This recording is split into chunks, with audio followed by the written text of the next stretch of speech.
What's going on, guys? It is TC here, back with another episode of Wilfred Woes. Actually said that pretty clean that time. So go ahead, give me a pat on the back, hit that like button right now. I usually mess up saying Wilfred Woes, but I've said it clearly twice now. That was a pretty good job if you heard our first episode and even the second episode about this series. But getting better, improving, and that's all you could ask for in life, right? Improvement. So, like we mentioned last time on our last episode, do a quick little recap. We were talking about how Ryan was trying to find his own form of happiness, how he needed to change his perspective in order to, become a new person, find his internal happiness. And at the end of the episode, we kind of saw that change of perspective. Ryan and Wilfred had gone and stolen some plants, we'll say, from the neighbor's house, and he was exhilarated by it, and now he's learning that his life, his happiness is all in his control, and only he is really going to have any say as to how happy he is. Now, other people, spouses, moms especially, shout out to you, Mom, grandmothers, aunts, uncles, shout out to all of you guys out there watching. They're going to take the time to kind of make sure you're doing okay, try to point you in the right direction, but there's only so much that they could do. You need to take it upon yourself to have daily happiness, to have hourly happiness, whatever it is, because, we're not going to be happy all the time, but it's up to you to know what you want, how to achieve that happiness. So now we're moving into episode 2, and it's all about trust. Now, this episode is actually one of my favorites, despite it being the second episode. Usually, the second episode kind of not as good as the pilot, not as good as some of the later episodes where things get more fine-tuned. But I feel like the rawness of this episode was so good, in my opinion. Now, episode 2, what ends up happening is, Ryan is scrolling through his like Facebook or whatever the equivalent is in Wilfred's world, and basically he's like, oh, my ex is getting married, and I guess I'm all shooken up about that, and he's upset. He talks to Wilfred. Wilfred tells him that she knuckle busted him. If you're not picking up what I'm putting down, she went mining for crude oil. Drilling for crude oil. I don't know. If I'm not getting it there, I guess go ask a friend. Say one of those sayings to your friends. Go ahead and Google it. I don't know. But basically, she took her finger and a guy did not like it. I'll leave it there if you guys don't know what it is, because honestly, this is supposed to be a kid-friendly channel. We're not made for kids. I always make sure to put that we don't upload for kids in our uploads, but we don't try to dissuade parents from listening with kids in the car or anything like that. So we'll keep it PG-13, So Wilfred is like, you broke up with a woman for doing that? Why would you ever do that? There's something wrong with you. You find an excuse to push people away the second they try to come close to you. And that's the conflict that's always going on between Ryan and Wilfred. And what ends up happening is Ryan and Wilfred kind of go to the beach, have a good time, because Ryan's trying to prove his loyalty to Wilfred, because Wilfred tells him, hey, you're just incapable of my type of loyalty. And I completely agree. Wilfred is a dog. Dogs are insanely loyal. One of the sayings a comedian said was, you want to test who loves you more, a dog or your wife. Lock them both in the car for 12 hours and open the trunk and see which one is excited to see you. And that's just the fact. Dogs are extremely loyal, extremely forgiving on top of that. Like, it takes a lot of work to get a dog to not like you. I should know. I have to yell at dogs on a daily basis. I work with them. I work at a doggy daycare. And don't think I'm just shouting at dogs, when they're going on top of another dog, whether it's to attack them, in either way they're trying to attack them, then I need to try to get them to stop. And a lot of times, without having to, lift up their hind legs to get them to let go, to catch themselves or something like that. Sometimes you just need to go, Copper, off! And he gets off, and that's the end of it. You don't need to go over there and, rip him off and separate the dogs. Having a dog that responds well to verbal commands is great. And we're not shouting, screaming. We're just using a louder tone than you would normally use. But that's getting too sidetracked. If you guys know, I'm the sidetrack man. That should literally just be my nickname, Sidetrack. Call me Sidetrack from now on, guys.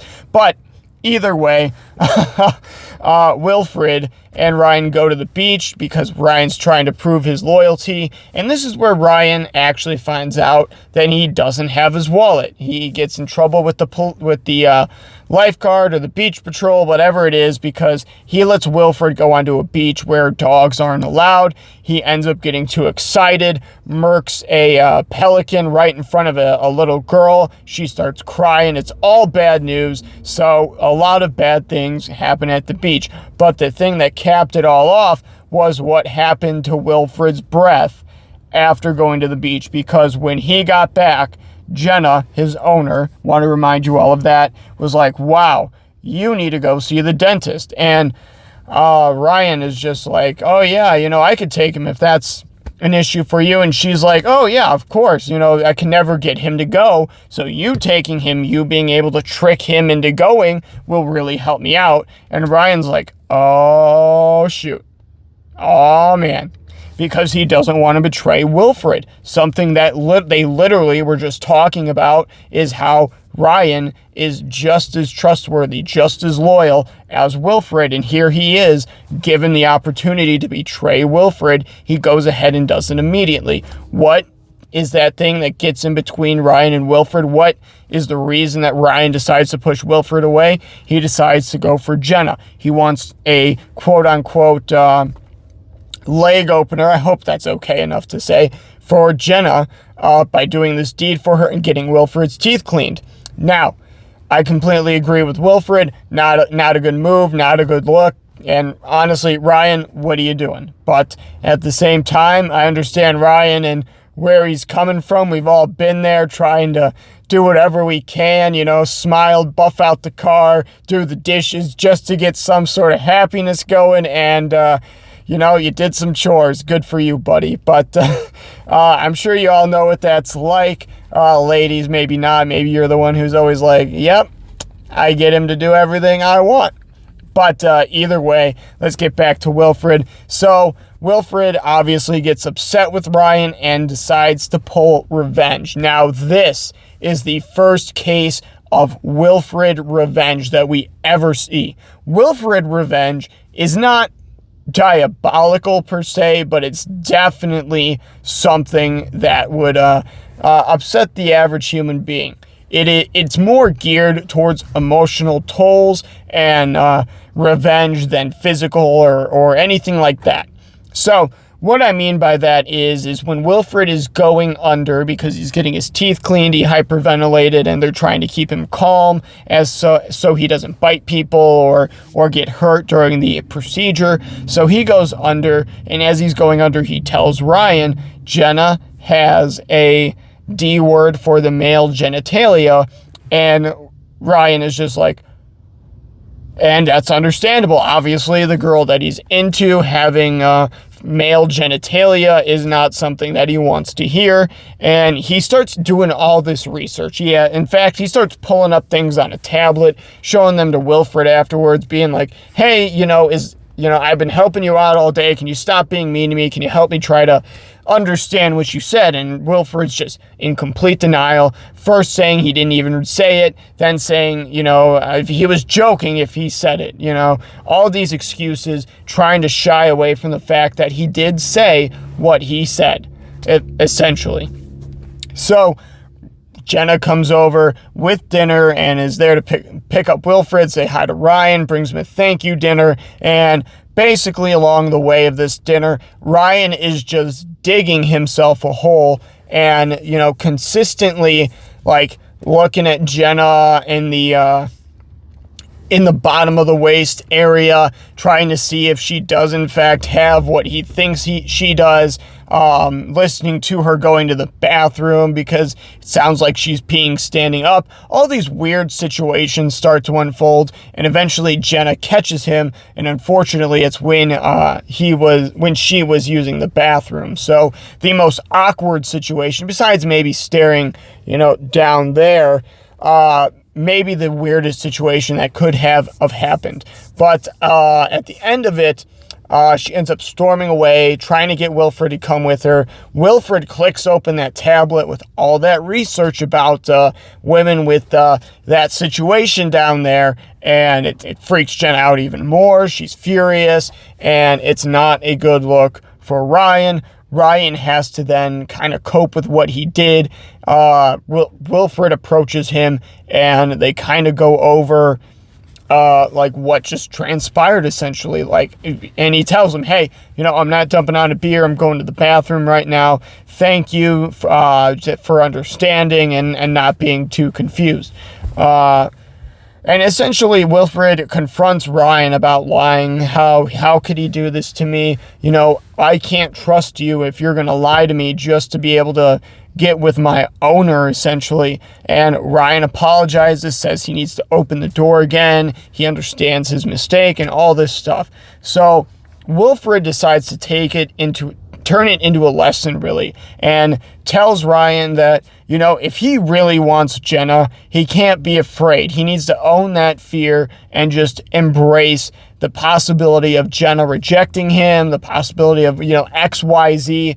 But at the end of the day, Ryan needs to take that stand and go do it. And Ryan does. And as he's going to do it, Wilfred's there with him. And, he tells Jenna, I'm awkward, and, sometimes, I say weird things or, blah, blah, blah, but that's just me. And, just as he's about to admit his feelings, we hear a man's voice coming from within Jenna's house, and we find out that Jenna has a boyfriend, and his name is Drew, and boy, are his arms tired.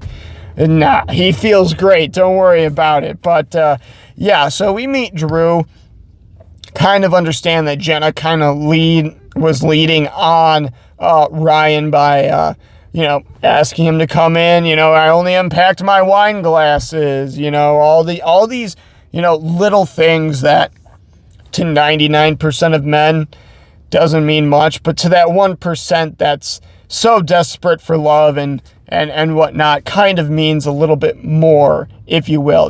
We've all been there. We've all been that 1% at one point or another. So don't try to high road me unless you're freaking, I don't know, Ryan Gosling. Then I don't want to hear it, okay? We've all been the bottom 1% for one reason or another. So take it easy, relax, get off my man Ryan. He's just trying to be his best self.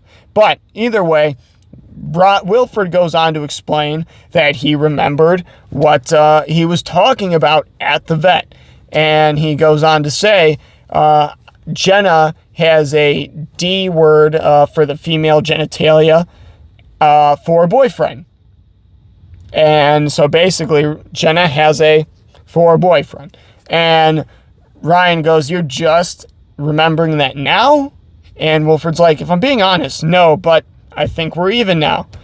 But when it comes to us, the door is always open. So I guess that means Wilfred is understanding of the fact that Ryan did what he did. He understands Ryan has his needs, and it kind of goes to what Wilfred told Ryan in episode 1. He tells him we're all animals, and that's kind of where I think Wilfred is coming from.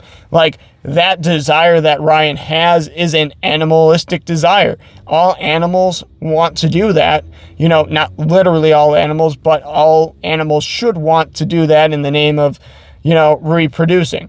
But at the end of the day, I feel like Wilfred accepts Ryan for who he is just because Ryan's a mess and he wants someone to hang out with, especially since Jenna's not with him all day long, and he's able to get him some stuff that he otherwise wouldn't be able to, such as drugs. But that's a little sketchy, me saying that too, because Wilfred is actually the one that brings the marijuana into Ryan's house the first time around. I hope that was okay to say. I hope I didn't step on any parents' toes there. I wasn't trying to, but yeah. So wasn't too much going on yeah, that's basically the gist of it. The one thing that we really see from Wilfred where he tries to hide his shenanigans, where we kind of see who he really is in a way, is when Ryan is discussing that wallet incident I mentioned. Ryan, goes to Wilfred and he's like, I could have sworn I had my wallet. I don't know what happened to it. And then Wilfred just interrupts him mid-thought and goes, mate, this has shown me that, I can trust you. We really are friends. And that kind of distracts Ryan from the whole notion of it. He kind of forgets about the fact that he misplaced his wallet, where that thought was going. So Wilfred kind of weasels his way out of it. And then again, that last story about, Wilfred lying about what he said, or trying to get Ryan to feel a certain way about what he said, I guess is the correct way to phrase that. It kind of just goes to this character of Wilfred. He seems like he's evil. Well, not evil, but mean or rude. But at the same time, you still see the progression of Ryan as a good person. He starts to make better decisions. He starts to treat people better. A lot of good things start happening as he starts to interact with Wilfred in these first few episodes. So maybe Wilfred's doing something good. Maybe Wilfred's doing something bad. The show actually gets into if Wilfred is a good guy or a bad guy. It's not obvious from the get-go. Obviously, with what I'm saying, stealing stuff from a neighbor, framing Ryan for doing it, or I guess incriminating Ryan into doing it, or incriminating Ryan in it by leaving his wallet at the scene of the crime, since Ryan did do the crime. All these little things that Wilfred does that kind of just get under Ryan's skin, try to make him react to what Wilfred did. Really shows the character that he is. He's kind of this wacky, weird guy. Like I said, he's like Jiminy Cricket, but if Jiminy Cricket wasn't, so formal. He is the informal Jiminy Cricket, and he does tremendous things. But I think that's going to wrap it up for Wilfred Woes episode 2. See, I didn't say it good there, guys. Broke the streak. And they say the third one is the charm.